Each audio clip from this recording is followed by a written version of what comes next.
eran los clásicos, pero era irreal para un artesano de Carmen Alto, para un pequeño comerciante, un carnicero de San Juan Bautista, lograr trasladarlos hasta estas universidades de Lima.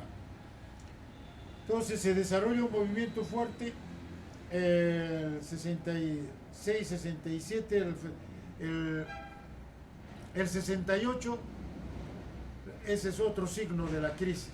Renuncia el doctor Efraín Morote al rectorado de la universidad, porque había una movilización estudiantil para tachar a un docente de filosofía, acusado de idealista, de reaccionario, para dar campo a Abimael Guzmán, que retornaba de China, que no venía a hacer docencia, venía a construir partido, preparar la guerra popular, lo que él denominaba guerra popular, la lucha armada. Regresa mayo, junio del 68, renuncia Morote, hay un interinato en el rectorado y Guzmán se dedica a tiempo completo a conferencias y charlas anunciando la necesidad de reconstituir el partido, y es expulsado de Bandera Roja de fines del 69, y el 70 consolida lo que la llamada facción roja de Sendero en Ayacucho, lo que luego se expresa el 70 mismo en el FER, en el Frente de Estudiantes Revolucionarios de Ayacucho, por el luminoso sendero de Mariátegui. Cuando vimos eso con el doctor de Gregorio y otros, tuvimos una sorpresa, parecía un neoevangélico, ese luminoso sendero. No le dimos mayor importancia. Era para diferenciarse del otro FER, de Bandera Roja, que era el Ferro de los Cerros, de Saturnino Paredes, el dirigente nacional de esa agrupación. Pero estábamos siendo testigos del nacimiento de uno de los movimientos más letales de prácticas terroristas que registraría la historia del Perú. Pero no teníamos mayor conciencia a ese momento, tenemos que admitirlo. ¿Por qué? Porque los veíamos pelear por cargos públicos. En el periodo de la crisis, Guzmán llega a ser director de personal de la universidad. Díaz Martínez, director de bienestar universitario, que era clave para controlar el mercado, el comedor estudiantil, para dar cobijo a los determinados tipos de estudiantes y catequizarlos. Era el periodo en que Osman Morote ingresa a la docencia de la UNCH. En la Facultad de Educación, también Najaro Rúa, Luis Cahuata, militantes que se habían nucleado en el Círculo de Estudios José Carlos Mariátegui, que planteaba a Abimael, que regresaba de China con un pensamiento de culto al maoísmo, y lee a Mariátegui desde Mao Zedong, hace calzar el pensamiento tan amplio gramsciano, en realidad libre, que reconocía hasta el psicoanálisis o hasta a Nietzsche, que está en la introducción a los 7 ensayos, calzarlo con un dogmático como Mao Zedong. Era una imposición de un molde forzado para justificar que él era su patrono legitimador, porque toda la izquierda se presentaba ese tiempo mariateguista.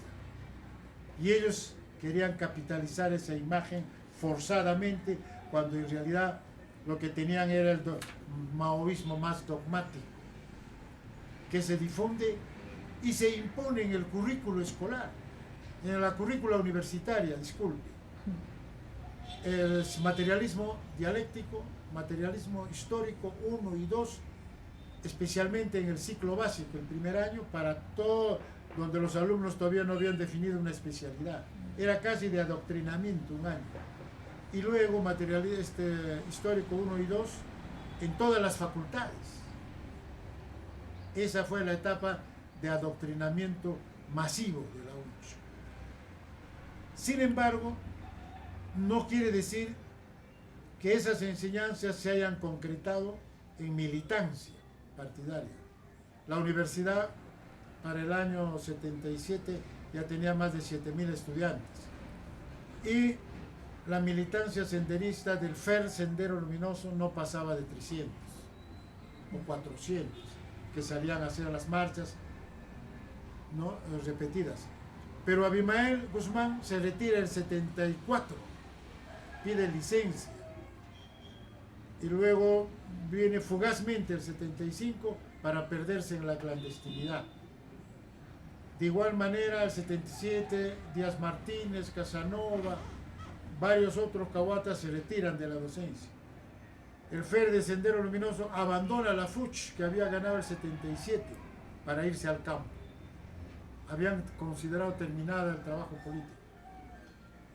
Entonces no puede decirse tampoco que la universidad masivamente haya sido senderista. Sería, pues, tuviera que tenido 5.000, 6.000 estudiantes senderistas. No pasaban de 500 en las marchas, en las movilizaciones. Y los docentes quedaron en minoría. Yo ingresé a la docencia en la UNCH el 77, con De Gregorio, con Tapia, con Tito Galvez y un grupo mayoritario de docentes. Los desplazamos del sindicato de docentes. Quedaron en minoría. Y algunos dicen eso, incluso doctor De Gregorio. Perdieron la Federación de Estudiantes, perdieron el sindicato de profesores. Entonces, no lograron el control pleno que querían de la UNCH. Guzmán se retira, lo intentan separar un año antes, ganan en un juicio, vuelven. Y algunos dicen que se van al campo a la guerra anticipadamente por haber perdido en la UNCH. Yo no pienso así. Guzmán ya tenían planteada, la UNCH era un instrumento para captar militantes. Su objetivo era la guerra popular, desde su formación, especialmente en la Revolución Cultural China. Ese es el periodo de crisis. Está asociada a la presencia del Sendero Luminoso, a la negación de la investigación, porque todo estaba resuelto en el pensamiento de Mao, las leyes de la naturaleza, del pensamiento de la sociedad. En la ley de las contradicciones estaba explicado todo.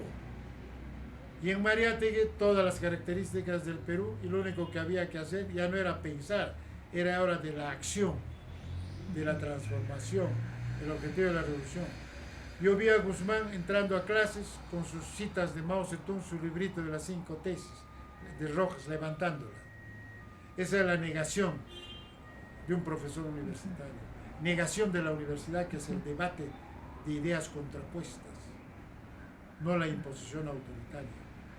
A mí no me dejaron ser docente en la UNCH. Trabajé en la Universidad Particular del Dr. Andrés Belaún de Terre hasta que se retiró Guzmán y ingresé a la UNCH. 77, fines del 77. Ese es el periodo más crítico, que va a tener sus secuelas el 80, pero eso veríamos en la siguiente pregunta que tú hagas, Rocío. Muy bien. ¿Y usted cuál cree que era la motivación principal de los estudiantes y docentes para continuar en la UNCH?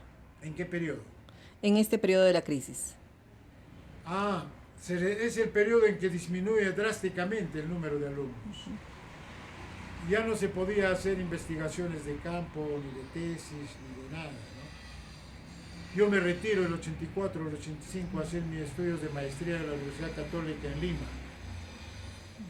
Muchos nos retiramos.